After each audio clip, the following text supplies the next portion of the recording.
Big Boss Malayalam season 6 ticket ഫിനാലയിലേക്കുള്ള bonus point നേടുന്നതിനായിട്ടുള്ള game ഇന്നത്തെ ഗെയിം അവസാനിച്ചു. തുണികൾ മടക്കി വെക്കുക എന്നുള്ളതാണ് ഗെയിം. തുണികൾ മടക്കി വെക്കുക എന്ന് പറയുമ്പോൾ ചുമ്മാ അങ്ങ് മടക്കി വെക്കലല്ല. ഒരു വലിയ ബോള് 2 പേര് അങ്ങോട്ടും ഇങ്ങോട്ടും തിരിഞ്ഞു നിന്ന് മുതുകിൽ പ്രസ് ചെയ്ത് പിടിച്ച് ആ ബോള് വീഴാതെ ഒരാൾ ഓപ്പോസിറ്റ് സൈഡിൽ നിന്ന് തുണികളെടുത്ത് ഇപ്പുറത്ത് നിൽക്കുന്ന ആൾക്ക് കൊടുത്ത് അത് മടക്കി വെക്കുക എന്നുള്ളതാണ് ടാസ്ക്. ഏറ്റവും കൂടുതൽ തുണികൾ വൃത്തിയായും ഭംഗിയായും മടക്കി വെക്കുന്നത് ആരാണോ അവർ വിജയിക്കും എന്നുള്ളതായിരുന്നു ടാസ്കിന്റെ ഒരു രീതി. നേരത്തെ ഉള്ള അതുപോലെ തന്നെ ഓരോ ടീമിൽ നിന്നും ഓരോ ജഡ്ജ് തെരഞ്ഞെടുക്കും. മത്സരിക്കാൻ 2 ആളെ തെരഞ്ഞെടുക്കും. ഓരോ ജഡ്ജിനും ഓരോ ടീമുകൾ ഉണ്ടാവും. ഓരോ ടീമുകളെയാണ് വേറെ വേറെ ടീമുകളെയാണ് നോക്കേണ്ടത്.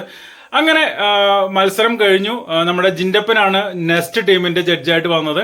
അവര് 14 തുണികൾ മടക്കി വെച്ചു. അതേപോലെ തന്നെ ഡൺ ടീം, അതായത് ജിൻഡപ്പന്റെ ടീമിനെ അഭിഷേകാണ് ജഡ്ജ് ചെയ്തത്.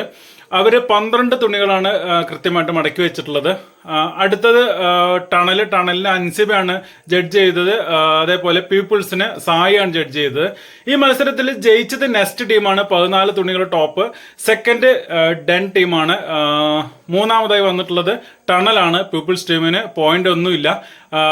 ഏറ്റവും കൂടുതൽ നെക്സ്റ്റ് 3 പോയിന്റ്, ഡെന്നിന് 2 പോയിന്റ്, ടണലിന് 1 പോയിന്റ്. അങ്ങനെയാണ് ഇന്നത്തെ മത്സരത്തിന്റെ